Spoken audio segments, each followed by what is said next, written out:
শিৱসাগৰ বিধানসভা সমষ্টিৰ অন্তৰ্গত PD নগৰত ভাৰতীয় জনতা পাৰ্টিৰ বিশাল যোগদান কাৰ্যসূচী।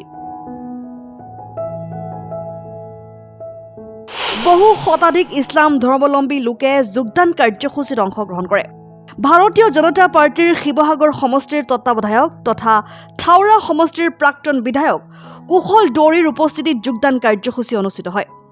যোগদান কাৰ্যসূচীৰ জৰিয়তে আগন্তুক বিধানসভা সমষ্টিৰ নিৰ্বাচনত শিৱসাগৰৰ পৰা ভাৰতীয় জনতা পাৰ্টিয়ে শেষ হাঁহি মাৰিব বুলি সংবাদ মাধ্যমৰ আগত মন্তব্য কৰে থাওৰা বিধানসভা সমষ্টিৰ প্ৰাক্তন বিধায়ক কুশল দৌৰীয়ে। আমাৰ কাৰণে আজি এটা খুব ভাল দিন, যেহেতু আমাৰ এই ৰংঘৰ চাৰিআলি আশে পাশে এই অঞ্চলটো ভাৰতীয় জনতা পাৰ্টিৰ সাংগঠনিক স্থিতিটো বৰ এটা ভাল নাছিল।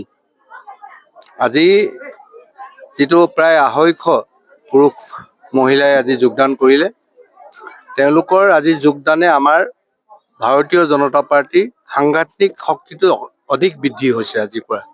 আৰু এইটো ইয়াতেই নহয়, ধাৰাবাহিকভাৱে এইটো চলি আছে। কিছুদিনৰ আগতে আমি বৰুৱা পুখুৰীত কৰিছিলোঁ। কংগ্ৰেছ, ৰাইজৰ দল সকলো ফালৰ পৰা ৰাইজে ভাৰতীয় জনতা পাৰ্টিলৈ আগবাঢ়ি আহিছে আমাক সঁহাৰি জনাবৰ কাৰণে। 2 দিনৰ আগতে আমি দোলাকখৰীয়াত প্ৰায় 200-250 মানুহৰ এনেকুৱা এটা প্ৰগ্ৰেম হৈছিলে। তেওঁলোকেও দোলাকখৰীয়াত যিমান কংগ্ৰেছ আৰু ৰাইজৰ দলৰ মানুহ আছিলে সকলোবিলাক দললৈকে ওলাই আহিছে। নেতৃত্বত থকা কেইজনৰ বাদ দি বাকী সকলো ভোটাৰ ৰাইজে এতিয়া বুজি পাইছে যে ভাৰতীয় জনতা পাৰ্টিয়ে কোনো জাত পাতৰ ৰাজনীতি নকৰাকৈ উন্নয়নৰ দিশত আগবঢ়াই লৈ গৈছে সমগ্ৰ অসম, সমগ্ৰ ভাৰতখনক। মোদী ডাঙৰীয়াৰ এষাৰি বাক্যই আজি সকলো মানুহে বুজি পাইছে যে সবকা সাথ, সবকা বিকাশ, সবকা বিশ্বাস আৰু সবকা প্ৰয়াস, এই আধাৰতে আজি সমগ্ৰ ভাৰতবৰ্ষত কাম বনবিলাক চলি আছে।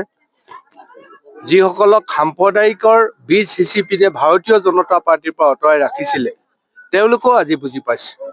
গতিকে আমি পুৰাই বিশ্বাসী, এইবাৰ ভাৰতীয় জনতা পাৰ্টি শিৱসাগৰ সমষ্টিত কোনেও ৰাখিব নোৱাৰে।